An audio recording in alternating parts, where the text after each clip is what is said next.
모든 사람처럼 하나님께 대하여 열심히 있는 자라.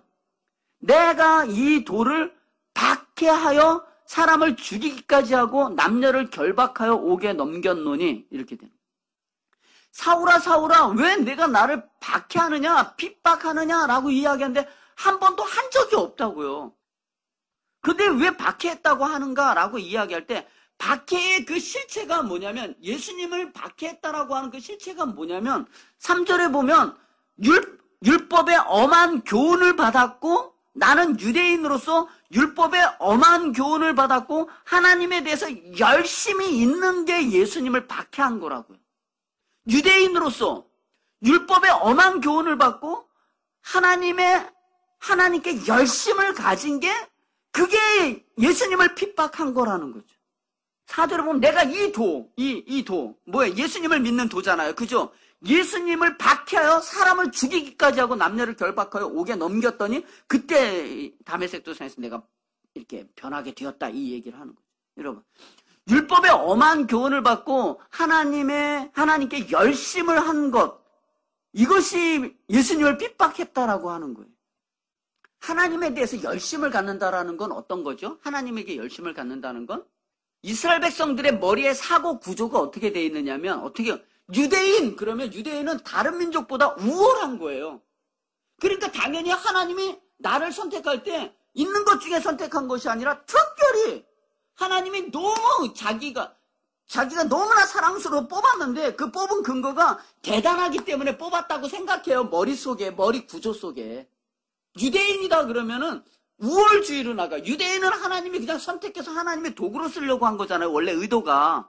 잘나서 쓴 게 아니잖아요. 우리가 요새 신명기 가지만 내가 너희를 선택한 것은 너희 민족이 잘나서거나 힘이 있어거나 대단해서 뽑은 것이 아니다. 내 사랑함을 인하여 내 맹세를 지키기 위하여 너희들을 뽑았지 너희에게 근거가 있는 것이 아니다라고 이야기한 것처럼. 근데 그 사람들의 생각은 바울이 생각한 생각은 하나님의 열심이 있는데 그 열심은 하나님이 나를 인정했기 때문에 내가 괜찮은 걸 알고 하나님이 나를 인정했기 때문에 나를 뽑았고 그리고 율법의 엄한 교훈을 받았다는 거예요. 그들의 잘못이 뭐냐면 우월사상이에요. 선민사상. 난 똑똑하다. 잘났다. 다른 민족하고는 다르다.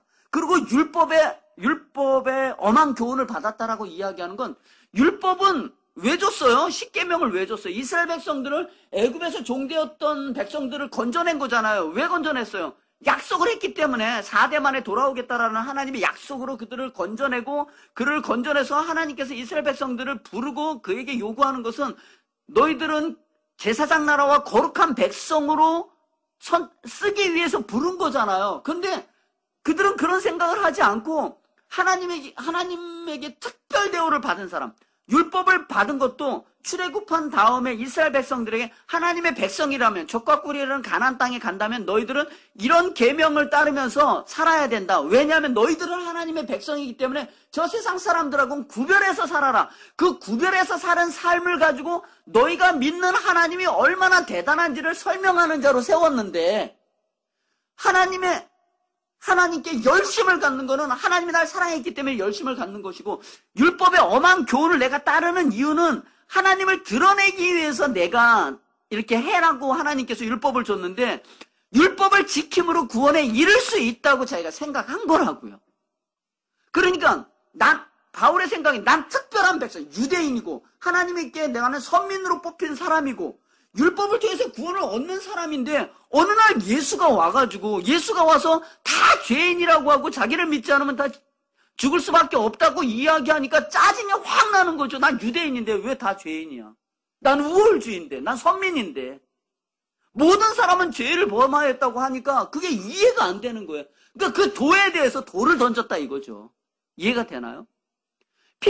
다른 핍박, 예수님을 딱 때리기 이전에 인간이 어떠한 존재인지 자기를 모르는 것 그것 자체가 하나님을 너무 사랑한 것이 결국은 예수님을 핍박하게 된 거라는 거죠.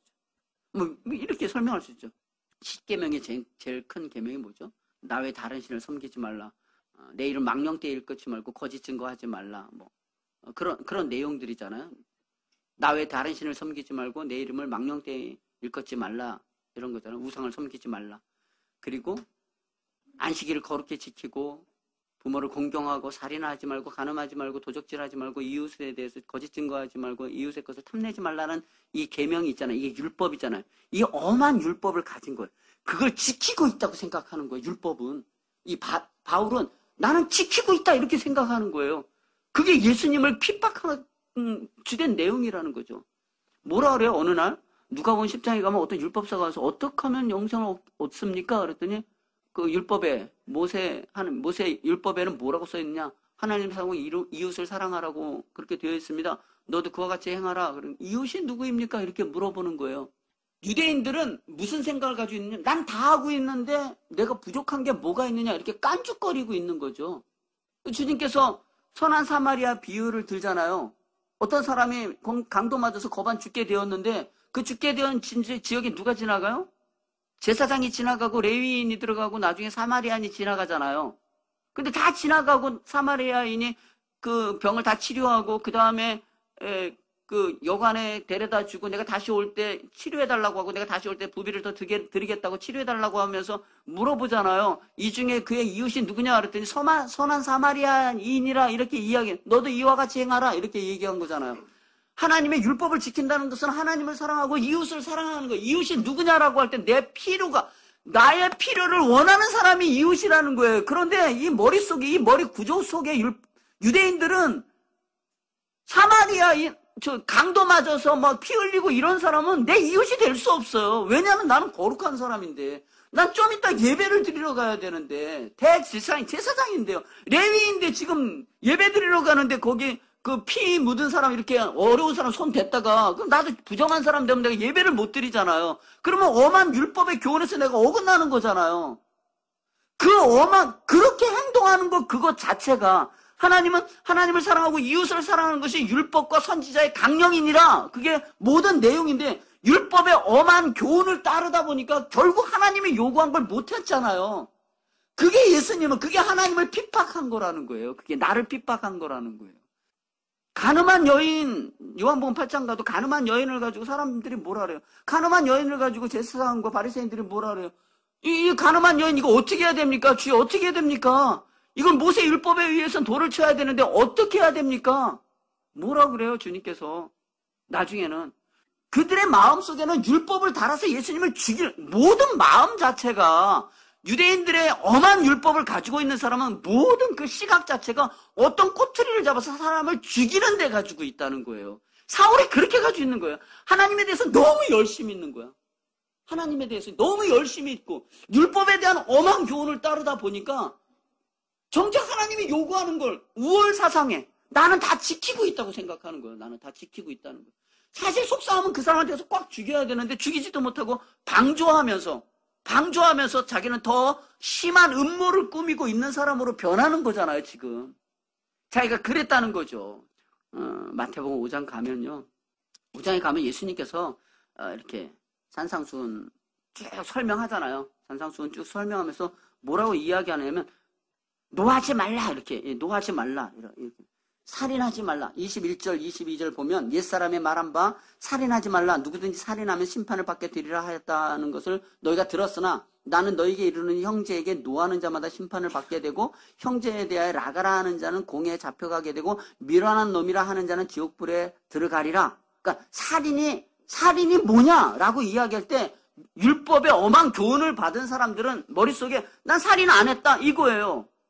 바울은 살인 안 했다 이거죠. 모든 유대인들은 그런 생각을 가지고 있다고요. 근데 예수님이 와서 얘기한 증거는 뭐예요? 살인에 관한 그 내용이 나는 살인 안 했다가 아니라 형제를 향하여서 형제에 대해서 노하는 자, 라가 등신 바보라고 이야기하는 자, 미련한 놈이라고 하는 자는 다 살인과 똑같은 제목이다 이렇게 얘기를 하는 거죠.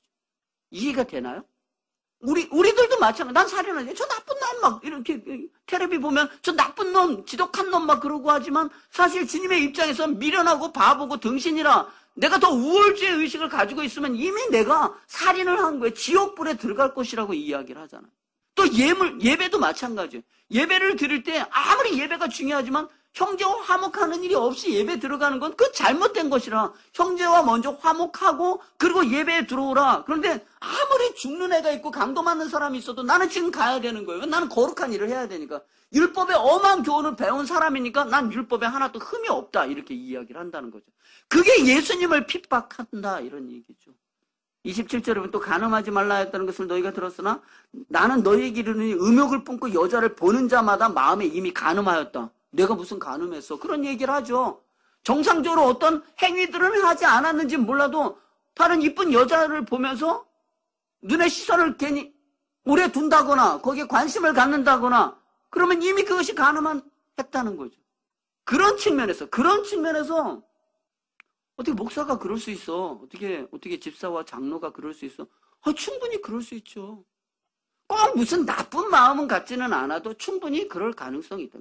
그러면 주님이 이야기한 거는 음욕을 품고 여자를 보는 자마다 마음에 이미 간음했다 해석했기 때문에 내가 죄인이라는 걸 알아야 되는데 바울이나 모든 사람들은 율법의 엄한 교훈을 받은 사람은 나는 그 사람하고 어떤 행위를 하지 않았기 때문에 나는 무죄다. 난 잘하고 있다. 난 하나님 앞에 나아가고 있다. 이렇게 이야기를 한다는 거죠. 안식일도 마찬가지예요. 예수님께서 이 땅에 오셔서 많은 기적을 베풀 때 어쨌든 무조건 안식일날 막 낫게 합니다. 병든 자도 낫게 하죠. 너무 많죠. 병든 자를 안식일날 낫게 해요. 안식일날 낫게 하니까 아니 병든 날 안식일을 낫게 하는 것이 옳으니까 이렇게 물어보는 거죠. 그때 예수님이 뭐라 그래요? 너희들도 너희 짐승들이 아프거나 웅덩이에 빠지면 너희들도 건져내지 않느냐? 나는 자유케 하러 왔다. 이렇게 이야기가 되는 거죠. 자기네들이 생각할 때 연약한 사람, 병든 사람의 집에 삭개오의 집에 막 찾아가면서 어떻게 병든 사람 집에 찾아가서 같이 식탁의 교제를 나누시나이까? 주님이 의도적으로 그렇게 하는 거죠. 왜? 안식일의 회복을 설명해 주기 위해서 영원한 하나님 나라의 펠로우십을 안식의 원래 의미가 뭐예요? 쉼이잖아요. 영원한 완성이잖아요. 완성의 의미를 주님께서 맛보게 해주는 거죠. 안식일을 지키라는 명령이 언제 나왔죠? 천지를 딱 창조하시고 아담아 안식일 지켜라 이랬어요? 안식일을 지키라고 얘기한 건 모세 시대에 이야기한 거예요. 물론 그 전서부터 지키기는 했지만 성문법으로 완성된 거는 모세에게 이야기한 거죠. 왜 안식일을 지키냐? 원래 첫째 날, 둘째 날, 셋째 날, 넷째 날 다 주님께서 다 보고 좋았더라, 심히 좋았다라고 하고 8일째 되는 날은 쉰 거예요. 쉰 이유는 여태까지 만든 모든 것들이 완성이고 여기에는 손을 댈 것이 없다라는 의미에서의 주님은 쉰 거예요. 그래서 우리도 쉰다 그런 개념이 아니라니까요. 그런 개념이.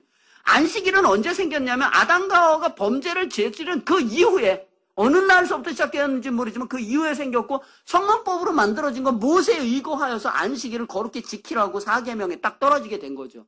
왜 안식일을 지키는 거예요? 안식이 없으니까 마지막 7째 날 안식을 하면서 하나님께서 우리에게 완성의 날을 만들어줬다라는 것을 기억하며 우리는 깨버렸지만 하나님이 원래 우리를 완전하게 만들었다. 하나님이 쉬신 것처럼 완성했는데 우리의 죄로 말미암아 깼다라는 것을 인정하면서 우리가 깼습니다. 앞으로 안식일을 기대합니다.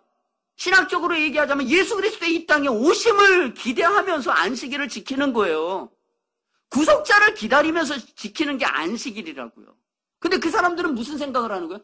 이 안식일 지키는 거 우리만 줬다 이러는 거예요. 니들은 없지. 우리는 안식일. 우리에게 준 거는 인간이 얼마나 죄인이며 너희들로 말미암아 그 날을 왜 지키는데? 라고 할 때 하나님이 온 세상을 만들었는데 우리가 범죄하여서 안식일을 지킴으로 말미암아 진정한 안식을 고대하는 마음으로 주님과 만나는 시간을 기대하면서 이거 안식일을 지키는 거다 라고 얘기했는데 안식일만 지키면 되는 거예요.